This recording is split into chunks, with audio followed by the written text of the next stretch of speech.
December, guys. It's winter here in Saudi, and you know, when it's winter, it's cold and freezing. Kaya yan, doble na yung mga suot namin na damit. So, pag winter kasi guys, ayan, hindi matao ang salon. Walang customer, walang halos customer na magpapagawa. Kasi ba naman, ang lamig-lamig.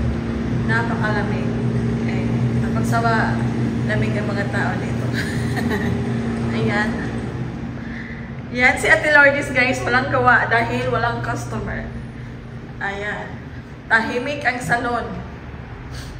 Pero pag hindi winter, o kaya kahit winter, basta may party, medyo maingay ang salon. Yan guys. Na. Yung aircon namin, tahimik. Hindi naka-on yung aircon kasi walang customer eh. Wala talaga. Oh. Ito yung warehouse namin where we stay. Here. There, we put all our stuff there, our bags, personals, foods, we have microwave. Yan, may ano kami, initan din ng tubig kasi nagkakape, nagtsatsaa. Ayan, ito yung mga ano namin.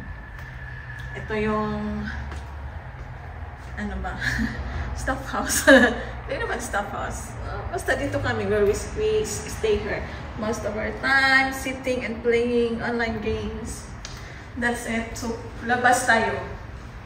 Punta tayo sa labas. Tingnan natin. Ito natin yung tanong kasama ko. Nagbabaka na.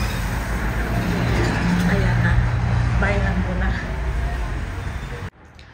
Tapos, ano, akala ko may tao sa pintuan. Akala ko dumating na yung mga kasamahan ko nagbaka.